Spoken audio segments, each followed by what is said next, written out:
नमस्कार दोस्तों, VK knowledge electrical में आप सभी का स्वागत है। दोस्तों, कुछ दिन पहले राजस्थान सरकार का बजट पेश हुआ था और आज उस बजट के रिप्लाई बजट के रूप में भी मुख्यमंत्री साहब ने एक घोषणा की है और ये आप देख पा रहे होंगे, हर जगह न्यूज़ में चल रही है, हर जगह हाईलाइट हो रहा है, हर कोई वीडियो के माध्यम से आपको बता रहा होगा। बड़ा सवाल ये है कि टेक्निकल का पोर्शन इसमें से कितना रहेगा और ख़ास तौर से आईटीआई वाले बच्चों के लिए इसमें क्या है। पूरी डिटेल से पूरे फैक्ट के साथ मैं बात करूंगा। आई होप कि आप मेरी बातों से सहमत भी होंगे, बट इसके लिए आपको पूरा वीडियो देखना होगा, पूरी बातें समझनी होगी। बीच बीच में से अगर क्लिप काट कर देखोगे तो हो सकता है कि आप भी एक तरफा या बाइस नज़र आएँ। मैं पूरे फैक्ट के साथ आपको सारी बातें बताने वाला हूँ। कंप्लीट वीडियो को आप लास्ट तक ज़रूर देख लेना। कितनी संभावना है, क्या हो सकता है, कहाँ हो सकता है, इस पर चर्चा करेंगे। देखो, और मुझे लगता है कि आप मेरी बातों से सहमत ज़रूर हो जाएंगे। देखो, सबसे पहले तो ये आप देख पा रहे होंगे कि सीएम ने प्रदेश में 1 लाख नई भर्तियों की जो है वो घोषणा कर दी है। ठीक है, अब आ जाते हैं गुरुजी, सच्चाई क्या है, संभावना कितनी है, होगा क्या। देखो मेरे दोस्त, अगर मैं पहले इसके विपक्ष में तर्क देने की बात करूं, देखो तर्क और वितर्क या पक्ष और विपक्ष दोनों जगह तर्क और वितर्क आपको देखने को मिल जाएंगे। अगर मैं सबसे पहले आपको इसके विपक्ष में तर्क बताऊं तो वो ये है कि 1 लाख से कुछ भी नहीं हो सकता। ये ऊंट के मुंह में जीरा भी नहीं है। मैं बता दूं आपको, कोई कहे ना जीरा है, ये ऊंट के मुंह में जीरा है ही नहीं। स्पष्ट बताया नहीं कि किस विभाग में करेंगे, नहीं बताया। कितने पदों पर करेंगे, नहीं बताया। 1 लाख को कैसे डिवाइड करोगे आप? तो बड़ा सवाल तो यही उठकर आता है कि इस 1 लाख से कुछ भी नहीं होने वाला है। स्पष्ट इन्होंने बताया नहीं कि किस विभाग में कितनी आएगी और क्या हो सकता है क्या। अब आ जाते हैं हम सेकंड पॉइंट के हिसाब से कि भर्ती की संभावना कितनी है। देखो, अगर आप पॉसिबिलिटी की तरफ जाओगे ना तो भर्ती की संभावना पूरी है, ये मैं आपको बता दूं। मोदी जी ने कुछ दिन पहले मिशन मोड की घोषणा की थी और ये उनसे भी बड़े राजनीतिज्ञ है। मैं आपको बता दूं, बड़े नहीं तो कहूँ कि उनसे कम तो नहीं है। राजनीतिक जो दूरदर्शिता है वो मुख्यमंत्री जी जो अशोक गहलोत जी है उनमें भी बहुत है। और ये कहीं ना कहीं उसी चीज़ को काटने के लिए अप्रोच लगाते हैं। यानी ये जो अभी 1 लाख की हवा उड़ाई है, इससे क्या है कि एक माहौल फैल जाएगा चारों तरफ। मैं विपक्ष और पक्ष वो बात नहीं करूँगा, मैं जो चीज़ें पॉसिबल है वो भी बताऊँगा आपको। मैंने शुरू में ही कहा कि वीडियो पूरा देखना पड़ेगा। तो संभावना भर्तियों की पूरी है। कारण क्या है इसके पीछे? कारण एक ही है, चुनावी साल है कि नहीं। दिसंबर 2023 में राजस्थान में चुनाव होने हैं। 2-4-6 महीने पहले आचार संहिताएं लग जाती है, कोई काम वाम होता नहीं है। तो अगले 2 से 3 महीने खास तौर से नया वित्तीय वर्ष, यानी अगर मैं नोटिफिकेशन की बात करूं तो अप्रैल 2023 हर एक विभाग के लिए इतना इम्पोर्टेंट रहने वाला है, क्योंकि मार्च में वित्तीय वर्ष की क्लोजिंग हो जाती है तो ज़्यादा वैसे कोई ध्यान नहीं दिया जाता सिस्टम पर, और अप्रैल से जो है वो नए वित्तीय वर्ष की शुरुआत होती है। तो आपको धड़ाधड़ नोटिफिकेशन देखने को ज़रूर मिल जाएंगे।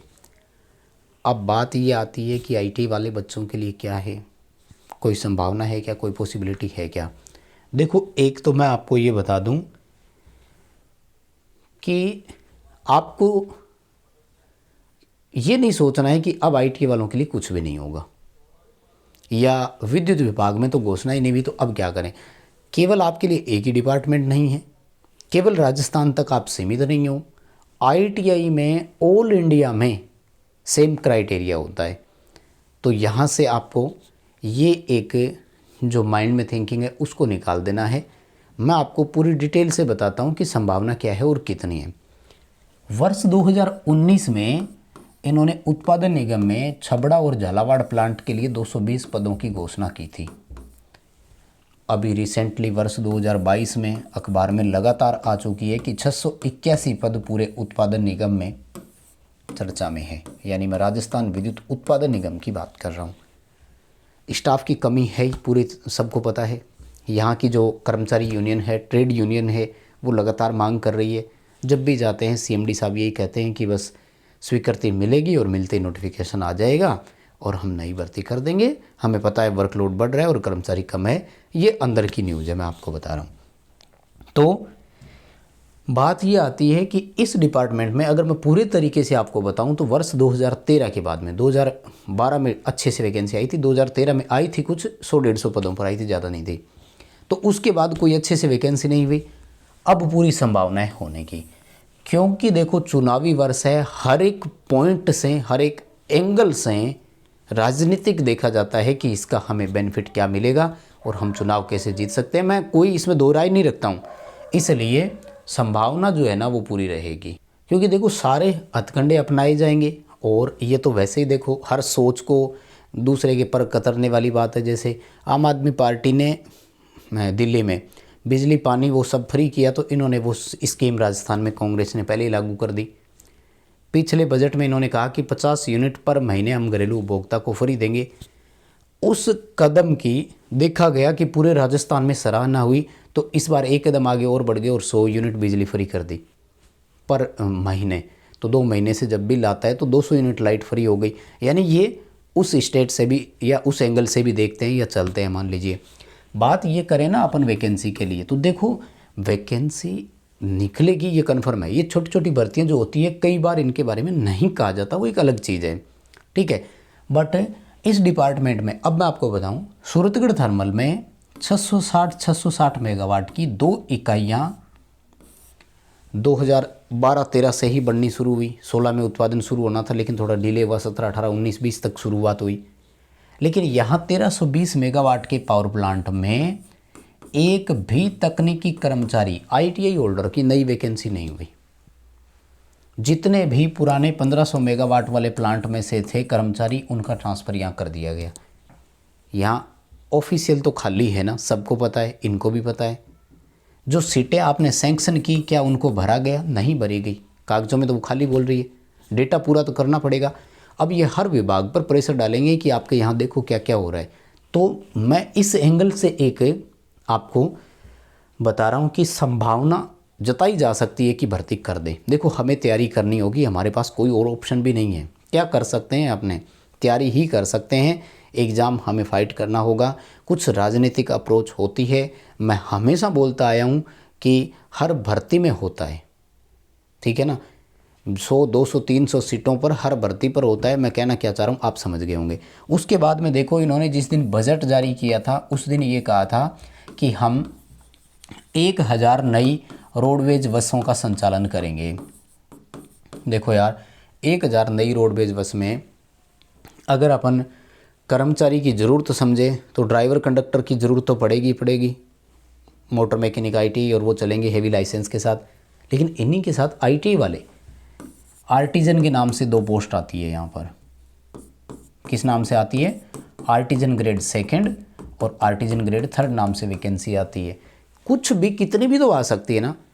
जलदाय विभाग के बारे में बच्चे सवाल पूछ रहे हैं। जलदाय विभाग पर इन्होंने कोई चर्चा नहीं की है, मैं बता दूं, और उसी की बात करते आए हैं JJM की, जिस पर मैं एक पूरा डिटेल से वीडियो आपको दे चुका हूं। JJY और JJM जनता जल योजना और अभय जनता जल मिशन कहते हैं कि इसी के तहत हम काम को आगे बढ़ाएंगे। हाँ ITI नई खोलेंगे, ये सारी चर्चा इन्होंने करी। जलदाय विभाग में भर्ती की कहीं कोई बात नहीं हुई, ठीक है। हाँ डिपो बनाएंगे रेक, वो अलग उन्होंने बात करी थी। तो यहाँ देखो ज़रूरत पड़ी तो वैकेंसी निकाल ही सकते हैं, ठीक है।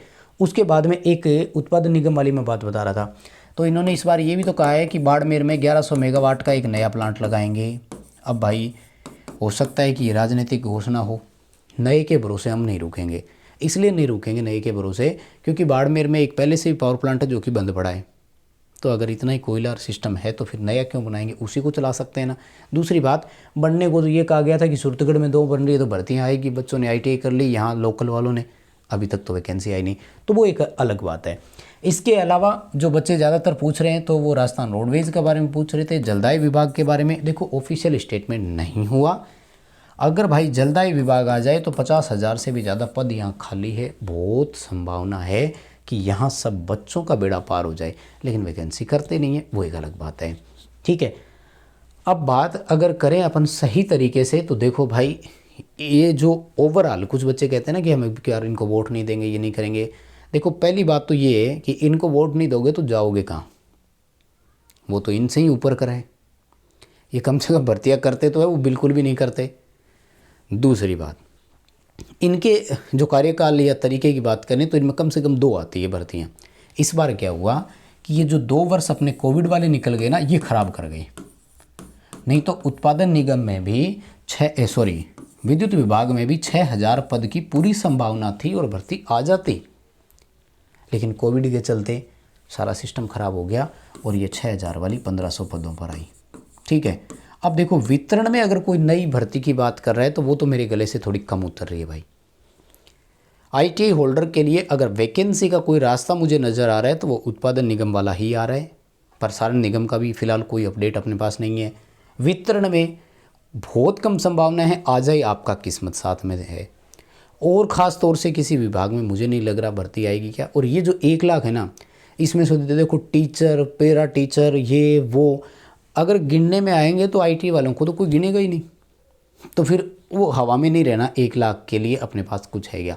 लेकिन हाँ, इतना ज़रूर कहेंगे कि चुनावी वर्ष है तो संभावना है कि भर्तियाँ तो निकाल सकते हैं ये, और अपने वाले 1,000-2,000 पदों को तो कोई नहीं गिनता। अब उत्पादन में अगर 681 सीट आ जाए तो मैं कहता हूँ बहुत अच्छी सीट है वो तो कुल मिलाकर के स्पष्ट घोषणाएं इस बार नहीं हुई कि हम इतनी भर्ती करेंगे कि नहीं करेंगे, लेकिन भर्तियां आ सकती है, इनसे भी नकारा नहीं जा सकता। और दूसरी बात, हमारे पास एक ही काम है कि हमें लगातार मेहनत करनी है, हमें पढ़ाई ही करनी पड़ेगी और कोई रास्ता नहीं है अपने पास। हाँ, या फिर आपके पास 10-15 लाख रुपए हो तो वो एक अलग बात है। ठीक है, देखो व्यवस्थाएं कैसे बदलती है, आपको मैं एक छोटा सा इतिहास और बताऊं। वीडियो यहीं पूरा करने वाला था लेकिन नहीं, बता ही देता हूं। वर्ष 2017 या 18 में राजस्थान विद्युत उत्पादन निगम में एक वैकेंसी आई थी जूनियर इंजीनियर के नाम से। इस वैकेंसी से पहले और इस वैकेंसी के बाद जितनी भी भर्तियां हुई है उन सब में टेक्निकल पार्ट और नॉन टेक पार्ट हुआ करता था, 100 नंबर का पेपर आता है। इस एक पूरी भर्ती में सिलेबस ही चेंज कर दिया इन्होंने, बताओ। और क्या किया, ओनली और only non tech junior engineer लग रहा है और उसके लिए टेक्निकल का कहीं कोई रोल नहीं है। एक इलेक्ट्रिकल में बीटेक किया हुआ है और उससे ये तक नहीं पूछा कि करंट की इकाई क्या है। पूरा टोटल सिलेबस नॉन टेक दे दिया। और इसमें कौन लगे, जो बैंकिंग की तैयारी कर रहे थे, बीटेक तो कर रखी थी लेकिन बैंकिंग की तैयारी कर रहे, यानी उनको खुद को नहीं पता था कि इलेक्ट्रिकल में होता क्या क्या है।